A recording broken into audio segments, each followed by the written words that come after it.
বলে আল্লাহ আমি আমার চাচাতো বোন আমার কাকার মেয়ের প্রতি আমি আকৃষ্ট ছিলাম, আমি আমার জানের থেকেও তাকে বেশি ভালোবাসতাম, আমি তার প্রেমে হাবুডুবু খাচ্ছিলাম। আল্লাহ আমি তার সঙ্গে আমি তাকে ভালোবাসতেছিলাম, আমি তার যৌবনটাকে আমি তার যৌবনটা নিয়ে ছিনিমিনি খেলার ছিলাম, আমি তাকে বড় ভালোবাসতাম। কিন্তু আমার যখন চাচাতো বোনকে আমি বললাম বোন রে আমি তোর সঙ্গে কুকর্ম করতে চাই, আমি তোকে বিবাহ করতে চাই, এই মতো যখন বললাম আমার বোন বলল যাও তুমি আগে 100 দিরহাম তুমি আগে উপার্জন করে আমার হাতে দাও। যেমন আজকে আমাদের 100 টাকা 200 টাকা 500 টাকা, ওই সময় ছিল দিরহাম। তো আল্লাহ আমার চাচাতো বোন আমাকে বলেছিল আগে 100 দিরহাম নিয়ে আসো, তারপরে আমি তোমাকে বিয়ে করব। এবার তখন আমি পরওয়ারদিগার 100 দিরহাম উপার্জন করার জন্য চলে গেলাম। 100 দিরহাম উপার্জন হয়ে গেল, 100 দিরহাম নিয়ে বড় আনন্দের সহিত এক্সাইটমেন্ট হয়ে গেলাম। উত্তেজিত হওয়ার পরে আমি আমার চাচাতো বোনের ঘরে ঢুকে গেলাম। ওই ঘরে ঢোকার পরে আল্লাহ ওই জায়গায় আমরা দুইজন ছাড়া আর কেউ ছিল না। আমি ছিলাম যুবক, ও ছিল যুবতী। 100 দিরহাম দেওয়ার পরে আমি তাকে বললাম ও আমার বোন আমি তোকে ভালোবাসি, আমি তোর যৌবনকে উপভোগ করতে চাই, আমি তোমার সঙ্গে কুকর্মে লিপ্ত হতে চাই। আল্লাহু আকবার কাবীরা। ও মুসলমান বাবাজিরা, এই মতো তারা প্রস্তুতি নিয়ে নিয়েছে, তারা কুকর্ম করবে। ওই ছেলেটা আল্লাহর কাছে দোয়া করতেছে আল্লাহ আমি তৈরি হয়ে গেছি, আমার যৌবনকে আমি ধরে রাখতে পারিনি, আমি কন্ট্রোল করতে পারিনি, কিন্তু আমি যেমনি আমার চাচাতো বোনের দিকে অগ্রসর হলাম, আমার চাচাতো বোনকে স্পর্শ করতে যাব, আমার চাচাতো বোন আমায় বলেছিল ইত্তাকিল্লাহ, আল্লাহকে ভয় কর। ও আমার দাদা জান, ও আমার চাচার ছেলে, এই জায়গাতে এই বন্ধ করে তুমি যুবক আমি যুবতী, আমাদের কেউ দেখতে পাচ্ছে না, আমাদের দুনিয়ার কোনো মানুষ দেখে না, আমাদের কেউ কিছু বলতে পারবে না, কিন্তু যিনি ঘুমান না যিনি খান না তিনি কে বেড়ানা। ওর চাচাতো বোনটা বলেছিল যিনি কখনো ঘুমান না, যিনি কখনো খান না, যিনি গোটা বিশ্বের স্যাটেলাইট লাগিয়ে রেখেছে, যে আল্লাহ আমরা যেখানেই থাকি না কেন সেখানে আমাদেরকে দেখতে পাই। ওর চাচাতো বোনটা বলতেছে ও ভাইজান আমাদের বিয়ে হয়নি, তুমি আমাকে স্পর্শ করলে এটা জেনা হয়ে যাবে, আমরা গুনার মধ্যে লিপ্ত হব, আল্লাহকে ভয় করো। এই কথাটা শোনার সঙ্গে সঙ্গে আমি ওই জায়গা থেকে আমার যৌবনকে কন্ট্রোল করে আমার চাচাতো বোনের কথা শুনে আল্লাহ তোমায় ভয় করে ওই ঘর থেকে সঙ্গে সঙ্গে দৌড়ে বেরিয়ে গেছিলাম। আল্লাহ বলল ইব্রাহিম তোমার সন্তানকে কুরবানি করো। ইব্রাহিম নবী গলার মধ্যে ছুরি চালিয়েছিল না বাপ, ওই ছুরিটা বড় ধারালো ছিল, ছুরি চালিয়ে দিয়েছে কিন্তু ছুরি কাটছে না, বড় পাথর কেটে দুই ভাগ হয়ে গেল। এবার বলা হলো ছুরি তুমি কাটলে না কেন, তোমার কাজ তো হলো কাটার, যাকে পাবে তাভা করে দিবে, কেটে বরবাদ করে দিবে, দুই ভাগ করে দেবে।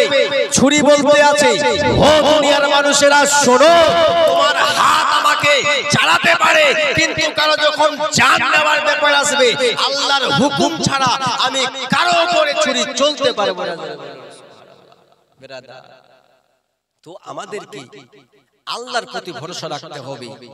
ওই তিনজন যুবক সেরকম বাবা এমন ফেসে গেছে, ছিদ্রটা বন্ধ হয়ে গেছে, কান্নাকাটি করতেছে। একজন যুবক বলে কাঁদো আল্লাহর কাছে, আল্লাহ ছাড়া আমাদের কেউ বাঁচাতে পারবে না, আমরা নিঃশ্বাস নিতে পারছি না, অক্সিজেন পাচ্ছি না, আমাদের আওয়াজ কেউ শুনতে পাবে না, আশেপাশে কোনো মানুষ নেই।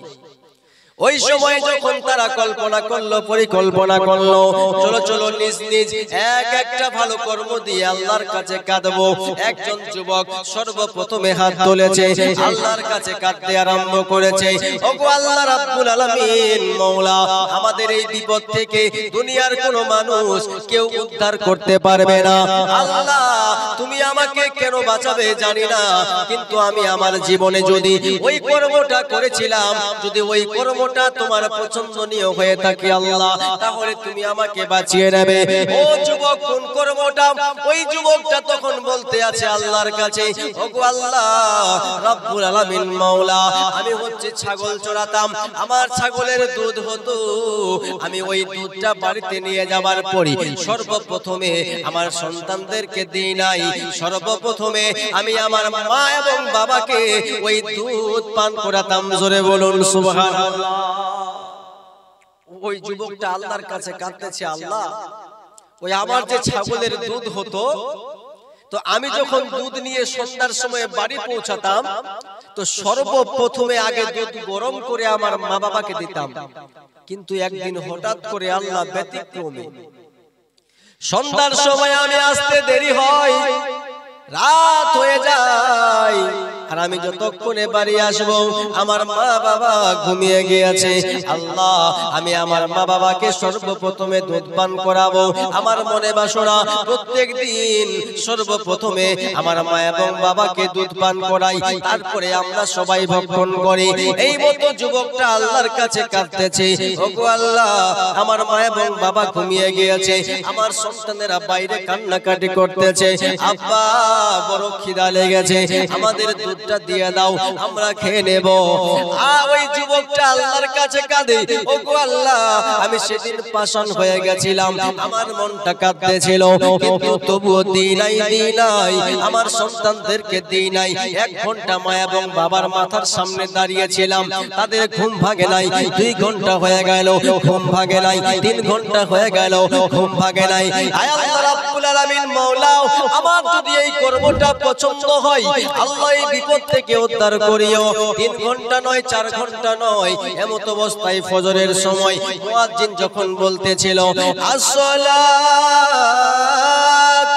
খায়রুম মিনান নাওম, আল্লাহ যখন মসজিদে মুয়াজ্জিন আযান দিচ্ছিল, আমি কয়েক ঘন্টা পার হয়ে গেল, সকাল হওয়া ভাব, সূর্য উঠবে, ততক্ষণ পর্যন্ত আমার মা এবং বাবার ঘুম ভাঙলো। তারা আমাকে দেখে অবাক হয়ে গেল, বলে বেটা রে এই জায়গায় তুই এখনো কেন রয়েছিস? বলে মা, আমি প্রত্যেক দিন তোমাদেরকে আগে দুধ পান করাই, তোমরা ঘুমিয়ে গেছিলা, তোমাদের যখনই ঘুম ভাঙবে মা, আমি সর্বপ্রথমে তোমাদেরকে দুধ পান করাবো। জোরে বলো।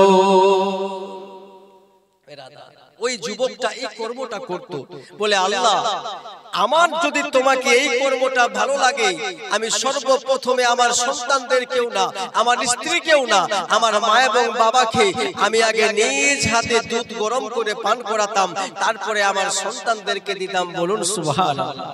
আর আজকাল দেখতে পাওয়া যায় বাবা কি হয়, চুপচাপে সুন্দর সুন্দর জিনিস নিয়ে আসে, নিজ করে রেখে দিলাম, মা এবং বাবা কষ্ট পাই, বুঝতে পারে কিন্তু কিছুই বলে না। একটু পয়সা হয়ে গেলে বাবা মা এবং বাবার খবর ভুলে যায়। ওই যুবকটা আল্লাহর কাছে কাঁদলো, আল্লাহ আমার মা এবং বাবাকে সর্বপ্রথমে দুধ পান করাতাম, আল্লাহ তোমার যদি এই কর্মটা ভালো লাগে, আল্লাহ এর উসিলায় তুমি এই বড় পাথরটাকে এখান থেকে সরিয়ে দাও। বলুন সুবহানাল্লাহ। আর যেমনি এই কথা বলেছে, সঙ্গে সঙ্গে পাথরটা 3 ভাগের মধ্যে 1 ভাগ সরে গিয়েছে। বলুন সুবহানাল্লাহ। ওই যুবকটার দোয়া কারেন্টের মতো কবুল হয়ে গেছে। যেমনি ওই দোয়াটা করেছে, আল্লাহ তোমার যদি এই কর্মটা পছন্দ হয়ে থাকে, এই পাথরটাকে সরিয়ে দাও, আমাদের বিপদ থেকে উদ্ধার করো, আল্লাহ কারেন্টের মতো দোয়া কবুল করে ওই সঙ্গে সঙ্গে পাথরটা 1 ভাগ সরে গিয়েছে। কিন্তু এখন শুধুমাত্র শ্বাস নেওয়া যায়, অক্সিজেন পাচ্ছে, ওখানে জীবিত থাকতে পারবে, কিন্তু বের হতে এখনো পারবে না। এবার ওই দ্বিতীয় বন্ধু বলে, ও যুবক তুমি এবার দোয়া করো, তোমার জীবনে যদি কোনো নেকির কর্ম থাকে তুমি আল্লাহর কাছে কাঁদো। এবার ওই যুবকটা আল্লাহর কাছে হাত তুলে ফরিয়াদ করতেছে, ওগো আল্লাহ রাব্বুল আলামিন মাওলা, আমার জীবনে আমি তেমন কিছু করতে পারি নাই, কিন্তু আল্লাহ আমি একদিন একটা নেকির কর্ম করেছিলাম মাওলা। বলে কি কর্ম করেছিলে?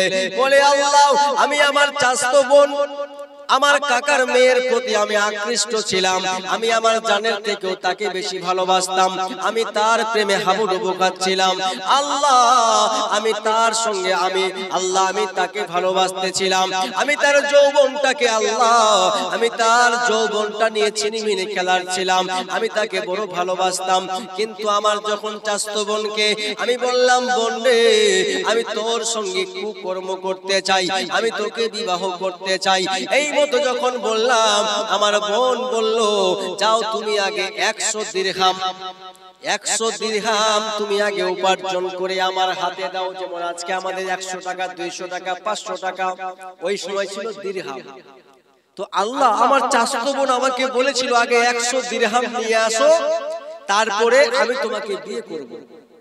এবার তখন আমি পারওয়ারদিগার 100 দিরহাম উপার্জন করার জন্য চলে গেলাম।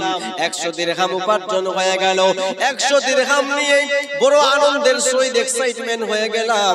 উত্তেজিত হওয়ার পরে আমি আমার চাচতো বোনের ঘরে ঢুকে গেলাম। ওই ঘরে ঢোকার পরে আল্লাহ ওই জায়গায় আমরা দুইজন ছাড়া আর কেউ ছিল না। আমি ছিলাম যুবক, ও ছিল যুবতী। 100 দিরহাম দেওয়ার পরে আমি তাকে বললাম, ও আমার বোন আমি তোকে ভালোবাসি, আমি তোর যৌবনকে উপভোগ করতে চাই, আমি তোমার সঙ্গে কুকর্মে লিপ্ত হতে চাই। আল্লাহু আকবার কাবীরা। ও মুসলমান বাবাজিরা, এই মতো তারা প্রস্তুতি নিয়ে নিয়েছে, তারা কুকর্ম করবে। ওই ছেলেটা আল্লাহর কাছে দোয়া করতেছে, আল্লাহ আমি তৈরি হয়ে গেছি, আমার যৌবনকে আমি ধরে রাখতে পারিনি, আমি কন্ট্রোল করতে পারিনি, কিন্তু আমি যেমনি আমার চাচতো বোনের দিকে অগ্রসর হলাম, আমার চাচতো বোনকে স্পর্শ করতে যাব, আমার চাচতো বোন আমায় বলেছিল, ইত্তাকিল্লাহ, আল্লাহকে ভয় কর। ও আমার দাদা জান, ও আমার চাচার ছেলে, এই জায়গাতে এই বন্ধ করে তুমি যুবক আমি যুবতী, আমাদের কেউ দেখতে পাচ্ছে না, আমাদের দুনিয়ার কোনো মানুষ দেখে না, আমাদের কেউ কিছু বলতে পারবে না, কিন্তু যিনি ঘুমান না, যিনি খান না, তিনি কে? বেড়ানা। ওর চাচতো বোনটা বলেছিল, যিনি কখনো ঘুমান না, যিনি কখনো খান না, যিনি গোটা বিশ্বের স্যাটেলাইট লাগিয়ে রেখেছে, যে আল্লাহ আমরা যেখানেই থাকি না কেন সেখানে আমাদেরকে দেখতে পায়। ওর চাচতো বোনটা বলতেছে, ও ভাইজান আমাদের বিয়ে হয়নি, তুমি আমাকে স্পর্শ করলে এটা জেনা হয়ে যাবে, আমরা গুনাহের মধ্যে লিপ্ত হব, আল্লাহকে ভয় করো। এই কথাটা শোনার সঙ্গে সঙ্গে আমি ওই জায়গা থেকে আমার যৌবনকে কন্ট্রোল করে আমার চাচতো বোনের কথা শুনে আল্লাহ তোমায় ভয় করে ওই ঘর থেকে সঙ্গে সঙ্গে দৌড়ে বেরিয়ে গেছিলাম। ওই যুবকটা বলে, আল্লাহ তোমার ভয়ে আল্লাহ, কেউ তো দেখতো না, কেউ বুঝতেও পারতো না আমরা কুকর্ম করতাম, আমার চাচতো বোনকে স্পর্শ করতাম, কিন্তু শুধু হাত বাড়াতে যাব আল্লাহ। আমার বোন বলেছিল, ইত্তাকিল্লাহ, আল্লাহকে ভয় করো, হাসরের দিনে হিসাব দিতে হবে, হাত সাক্ষী দেবে, চোখ সাক্ষী দেবে, পা সাক্ষী দেবে। এই কথা শোনার সঙ্গে সঙ্গে সেখান থেকে বেরিয়ে গেছিলাম। আল্লাহ তো তোমার যদি এই কর্মটা ভালো লাগে, আল্লাহ পাথরটাকে সরিয়ে দাও। সঙ্গে সঙ্গে আল্লাহর কাছে দোয়া কবুল হয়েছে, আর ওই যে পাথরটা ছিল ওই পাথরটা অর্ধেকটা সরে গিয়েছে। বলুন সুবহানাল্লাহ। কে বলছে দোয়া কবুল হয় না? যদি আমরা আল্লাহর কাছে চাওয়ার মতো চাই, আপনারও দোয়া কবুল হবে। মা বোনেরা, আপনাদেরও দোয়া কবুল হবে, কিন্তু চাইতে হবে চাওয়ার মতো। ওই যেমন মহিলাটা বলেছিল যে আল্লাহ খান না, যে আল্লাহ ঘুমান না, সব দেখতে পায়। এই কথাটাই বেদের মধ্যে লেখা আছে বাবা। ঈশ্বর সর্বস্ব জগতং ব্রহ্ম, ওম হতারমেন্দ্র হতারমেন্দ্র মহাশনিদ্র, আল্লাহ জ্যেষ্ঠং শ্রেষ্ঠং পরণং পূর্ণং। বলে আল্লাহ তো সে আল্লাহ, যে আল্লাহ খান না, যে আল্লাহ ঘুমান না, যে আল্লাহ সর্বশক্তিমান, যে আল্লাহ সব সময় 24 ঘন্টার জন্য। আপনি কি করতেছেন? আপনি কোথায় যাবেন? আপনি কোন জায়গায় থাকছেন? আল্লাহ স্যাটেলাইট থেকে উন্নত মানের ক্যামেরা লাগিয়ে রেখেছে। বলুন সুবহানাল্লাহ। এবার কিন্তু হাত বের হয় তো পা বের হয়, কিন্তু গোটা শরীর ওই গর্ত থেকে বের হবে না। এবার তারা আনন্দ হয়ে বলে, আরেকজন বন্ধু রয়েছে, তিনজন ছিল। এবার কিন্তু পাথরটা অর্ধেকটা সরে গেছে, এবার শ্বাস নিতে পারছে, দুনিয়া দেখতে পাচ্ছে, হাত বের হচ্ছে, পা বের হচ্ছে, কিন্তু শরীর বের হয় না। বলে তুই দোয়া কর, তোর জীবনে কি কোনো নেকির কর্ম নেই? তো বলে আমার জীবনে তেমন কিছু নাই, কিন্তু একটা কর্ম আছে। বলে সেটা দিয়ে আল্লাহর কাছে চাও। এবার ওই তৃতীয় যুবকটা আল্লাহর কাছে কাঁদতেছে, আল্লাহ আমি আমার জীবনে তেমন কিছু করতে পারি নাই আল্লাহ। আমার বাড়িতে কয়েকজন আল্লাহ দিন মজুর কাজ করতেছিল, কর্ম করতেছিল আল্লাহ। যেমন আপনাদের বাড়িতে আজকাল কাজ হয় না, কে রাজমিস্ত্রির কাজ করতে আসে, লেবার মিস্ত্রি। তো ওই মতো ওই মানুষটার বাড়িতে কয়েকজন কাজ করতেছিল। এবার দিন শেষে সবাই টাকা নিয়ে চলে গেছে, কিন্তু একজন টাকা নিয়ে যেতে ভুলে গেছে। এবার ওই মানুষটা 10-15 বছর পরে ওর বাড়িতে এসেছে ঘুরতে। ওই মানুষটা পাহাড়ের গর্তে আল্লাহকে এগুলো শোনাচ্ছে। আল্লাহ ওই মানুষটা 10-15 বছর পরে আমার যখন বাড়িতে আসলো, আমি ওই মানুষটাকে চিনতে পেরেছিলাম, ওই মানুষটাকে বসতে দিলাম, ওই মানুষটাকে আপ্যায়ন করলাম, ওই মানুষটাকে বললাম, ও ভাই তোমার কি মনে আছে? মনে আছে? বলে কি মনে আছে বলো? তুমি আমার বাড়িতে একদিন দিন মজুর কেটেছিলা, কিন্তু তুমি কি করেছিলাম?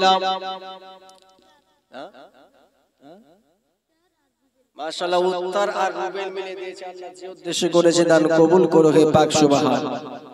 ওই মানুষটা আল্লাহকে শোনাচ্ছে। আল্লাহ ওই মানুষটা যখন 10-15 বছর পরে আমার বাড়িতে আসলো, আমি ওই মানুষটাকে বসতে দিয়েছি, আমি ওই মানুষটার আপ্যায়ন করেছি। আপ্যায়ন করার পরে তাকে বললাম, ও ভাই তোমার কি মনে আছে নাকি তুমি 10-15 বছর পূর্বে আমার বাড়িতে কাজ করেছিলা, কিন্তু তুমি তোমার মজুরি, তোমার টাকাটা নিয়ে যাওনি। যেমন আজকালকে আমাদের দিন মজুর কত দেয় বাবাজিরা? 3 থেকে 400 কিংবা 500 টাকা দিন। তো ওই সময় ছিল বাবাজিরা দিরহাম, কয়েক দিরহাম পেত, 2 থেকে 3 দিরহাম। তো বলে ও আমার তো মনে নাই, 10-15 বছর পূর্বের কথা। তো কি হয়েছে বলো? তখন এই মানুষটাকে আল্লাহ, আমি ওকে বলেছিলাম তুমি যে এই সামনে দেখতে পাচ্ছ কয়েক হাজার ছাগল রয়েছে, কয়েক হাজার ছাগল, এই সমস্ত ছাগলগুলো হলো তোমার। বলুন সুবহানাল্লাহ। বলে আল্লাহ এই সমস্ত ছাগলগুলো আমি তাকে দিয়ে দিলাম। বলে কেন? বলে ওই মানুষটাও জিজ্ঞাসা করেছিল, বান্দা তো আমি তো কাজ করেছিলাম 2 থেকে 3 টাকা, তুমি এতগুলো লাখ লাখ টাকার সম্পত্তি আমায় দিচ্ছ কেন? বলে বান্দা আমি তোমার ওই 2-3 টাকা দিয়ে ব্যবসা শুরু করে একটা ছাগল কিনে কয়েক হাজার ছাগল হয়েছে, এই সমস্ত ছাগলের মালিক হলা তুমি। বলুন। আর আমি তখন ওই মানুষটাকে আমার সমস্ত ছাগলগুলো দিয়েছিলাম। বলুন সুবহানাল্লাহ। এটা দিয়ে দোয়া করতেছি, আল্লাহ যদি এই কর্মটা তোমার পছন্দ হয়ে থাকে, আল্লাহ তুমি আমাদের বিপদ থেকে উদ্ধার করো। আর যেমনি এই কথা বলেছে, সঙ্গে সঙ্গে পাথরটা সরে গিয়েছে। বলুন সুবহানাল্লাহ। তো আমার বাবাজিরা, আমার বলার উদ্দেশ্য হলো, আপনি যখন দোয়া চাইবেন আল্লাহর কাছে, আপনি জীবনে যতটুকু ভালো কর্ম করেছেন আল্লাহর কাছে বলবেন, আল্লাহ আমি একদিন এক জালসাতে গেছিলাম, আল্লাহ আমার ঘুম পেয়েছিল কিন্তু ঘুমাইনি, ওই জায়গাতে তোমার কোরআন শরীফের বাণী শুনেছিলাম। আল্লাহ একটা মানুষ জালসা মিন্নত করেছিল, মানতি করেছিল। আল্লাহ হয়তো আমি চাইলে বাড়িতে বসে মোবাইল দেখতাম, টিভি দেখতাম, চায়ের দোকানে বসে আড্ডা করতাম, কিন্তু আল্লাহ আমি সেদিন ওই জালসাতে গিয়ে শুনেছিলাম, তোমার কোরআনের বাণী শুনেছিলাম। এই মতো যখন দোয়া করবেন, আল্লাহ আমাদেরকে সুবর্ণ সুযোগ দিচ্ছেন, ফাজকুরুনি আযকুরুকুম ওয়াশকুরুলি ওয়ালা তাকফুরুন। ও বান্দা তুমি আমার দিকে এক পা এগিয়ে আসো, আমি তোমার থেকে বেশি দ্রুত চলে যাব। বলুন সুবহানাল্লাহ। আল্লাহুম্মা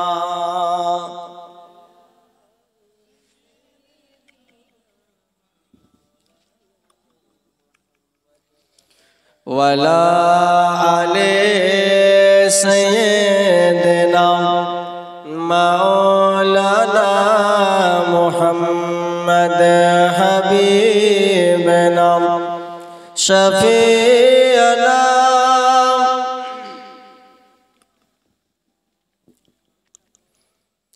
মুহাম্মদ ওয়ালা আলে সাইয়্যিদিনা মুহাম্মাদ। তো যাই হোক বাবাজি ভাইরা, বিরক্ত লাগতেছে আপনাদের বাবা? না, যদি বিরক্ত লাগে তো শেষ করে দেবো। মাশাআল্লাহ, বলতেছে কি যে বেদ টেদগুলা বলেন, সুবহানাল্লাহ। তো যাই হোক বাবাজি ভাইরা, তো আপনারা তো বেদ শুনেছেন কয়েক মাস পূর্বে আমার কাছে, ইনশাআল্লাহ আপনাদেরকে আরো শোনাবো। কিন্তু বেরাদার খেয়াল রাখবেন, সারা পৃথিবীর মধ্যে সব থেকে উত্তম কিতাব হলো, বই হলো কোরআন পাক। বলুন সুবহানাল্লাহ। আর কোরআন শরীফের তেলাওয়াত, কোরআন শরীফের আলোচনা বাণী যেখানে হয়, সেখানে আল্লাহর খাস রহমত বর্ষিত হয়। বলুন সুবহানাল্লাহ। কিন্তু আমরা সৌভাগ্যবান যে কোরআনটা আমরা যার মাধ্যমে পেয়েছি তিনি হলেন কে বাবাজিরা? মুহাম্মাদুর রাসূলুল্লাহ। তো যার মাধ্যমে কোরআনটা পেয়েছি, ওই সর্বশ্রেষ্ঠ নবী মুহাম্মদ দুনিয়াতে আসবেন, উনি গোটা পৃথিবীতে ইসলাম ছড়াবেন। এই সমস্ত খবরগুলো আল্লাহ অন্যান্য ধর্মের মানুষের কিতাবেও দিচ্ছেন। বলুন সুবহানাল্লাহ। শুধু আমাদের ধর্মে নয়, হিন্দু ভাইয়াদের ধর্মীয় গ্রন্থ আল্লাহ ওই সমস্ত মেসেজগুলো দিচ্ছেন। যেমন আমরা জানি যে আমাদের নবী সর্বে সর্বা সর্বসেরা, এমতই কথা অন্য ধর্মেও বলা হচ্ছে। ওম আমেনা পুত্র জনম সুমিকা নাও গুরু বারহামে নমো শামা। বলে ও জগৎবাসী তোমরা শোনো, মা আমিনার গর্ভে এমন এক সন্তানের জন্ম হবে, যে হবে গোটা দুনিয়ার বাদশা, যে হবে সারা দুনিয়ার বাদশা, যে হবে জগৎ গুরু। একটা মানুষ গুরু হতে পারে, একটা মানুষ শিক্ষক হতে পারে, কিন্তু যে গুরুরও গুরু হবে তিনি হবেন মুহাম্মদুর রাসূলুল্লাহ।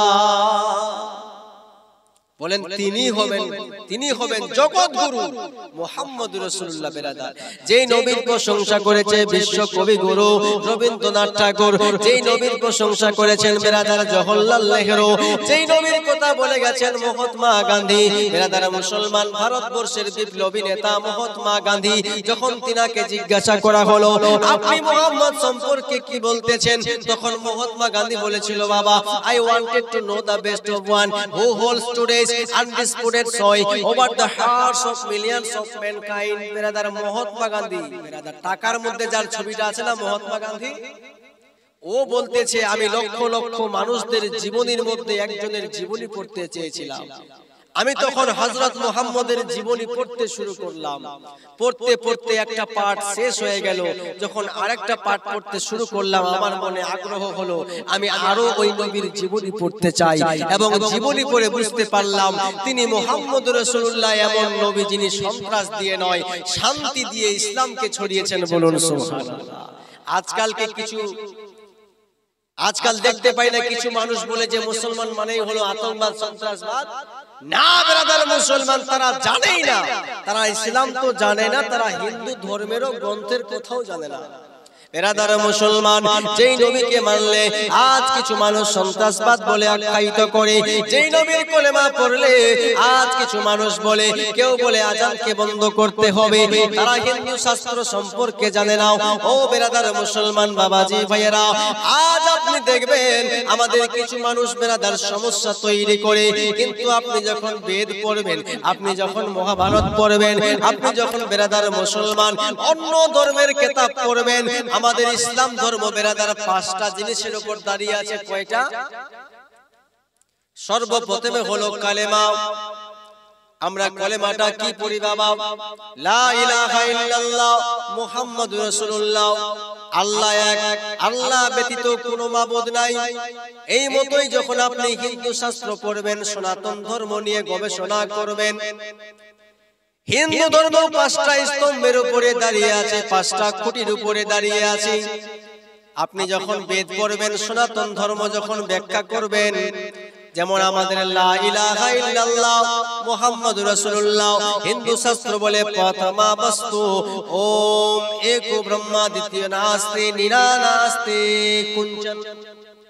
আমাদের যেমন প্রথম কলেমা, হিন্দু ভাইদেরও তাদের মতে তাদেরও প্রথম কলেমা হলো এক ব্রহ্মা দ্বিতীয় নাস্তি, বলে সৃষ্টিকর্তা স্রষ্টা হলেন এক, অদ্বিতীয় ওয়াহদাহু লা শারীক। এবার চলে আসুন নামাজ। আল্লাহ বলেছে দ্বিতীয় নম্বরে নামাজ। একটা মুসলমানকে মুসলমান হওয়ার জন্য ইসলাম ধর্ম 5টা খুঁটির উপরে দাঁড়িয়ে আছে। এক নাম্বার হলো কলেমা, দ্বিতীয় নাম্বার হলো নামাজ।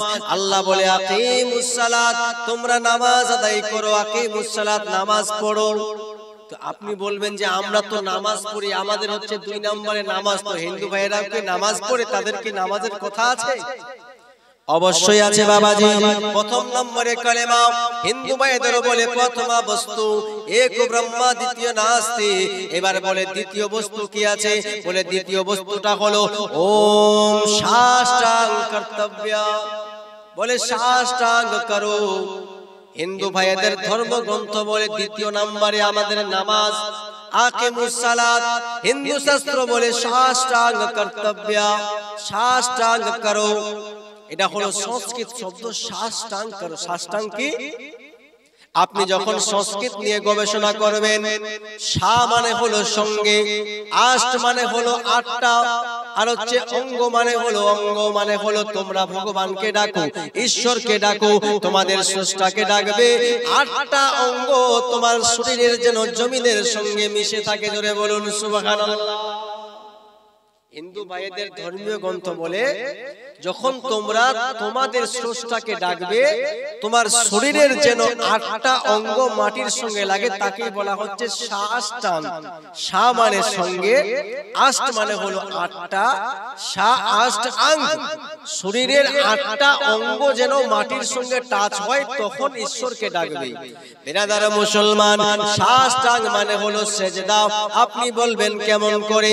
আপনি যখন সেজদা করেন, দুনিয়ার মধ্যে একটাই ব্যায়াম রয়েছে, যেই ব্যায়ামটা করার সময় 8টা অঙ্গ মাটির সঙ্গে লাগে।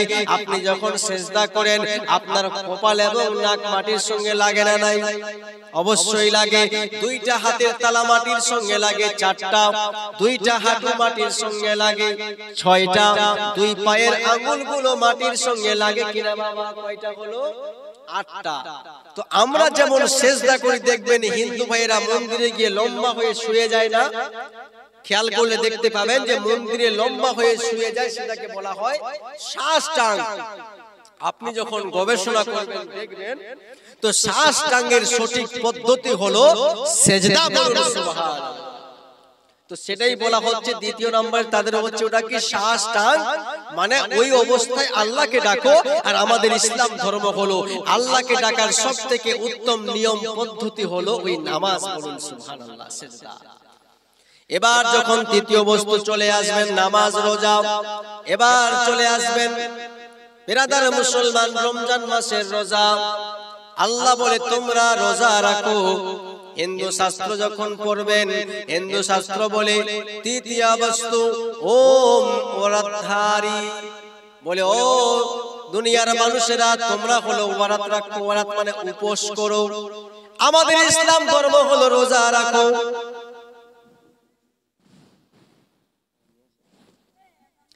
ইসলাম ধর্ম বলে তোমরা রোজা রাখো, আর হিন্দু ধর্ম বলে ওয়ারাতধারী, তোমরা উপোস করো।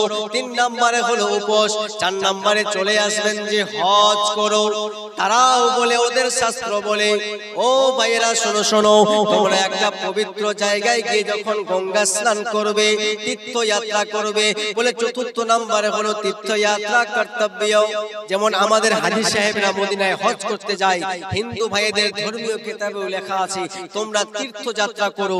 আর ওই তীর্থযাত্রা তারা কি করে, যে তীর্থযাত্রা করলে, গঙ্গা স্নান করলে সমস্ত পাপ থেকে মুক্তি পাওয়া যায়। তদ্রূপ বিরাদার মুসলমান, আমাদের ইসলাম ধর্ম বলে হজ করতে গেলে, ওই মদিনা শরীফে গেলে, আল্লাহর ঘর কাবার হজ করলে ওই মানুষটা এমন হয়ে যায়, ওর জীবনের সমস্ত গুনাহ মাফ হয়ে যায়। বলুন সুবহানাল্লাহ। তো আমার বাবাজি ভাইয়েরা, তো এই মতো হলো যে আমাদের মতো কেউ যদি জানতো ইসলাম কাকে বলে, ইসলাম সন্ত্রাস দিয়ে নয়, শান্তি দিয়ে ছড়িয়েছে বাবা। এবার চলে আসুন বাবাজি ভাইয়েরা, সর্বশেষে একটা লাস্ট হবে ওয়াজ, আর এখান থেকে আমি ইনশাআল্লাহ শেষ করব। কারণ যে খবর চলে আসলো যে আকাশের অবস্থা খুব একটা ঠিক নেই, আর যেহেতু আরো একটা বক্তা রয়েছে সমুদ্রভাষী কোকিল কণ্ঠী, তিনিও আসবেন। তো আপনারা কেউ আপনারা চলে যাবেন না, শেষ করে যাবেন। যে এখন আপনাদের সম্মুখে ইনশাআল্লাহ শেষ চলবে ওয়াজ, লাস্ট ওয়াজ, দু চারটা কথা বলে চলে যাব যে কাকে বলে হাফিজে কোরআন। হাফিজে কোরআনের গুরুত্ব কতটা।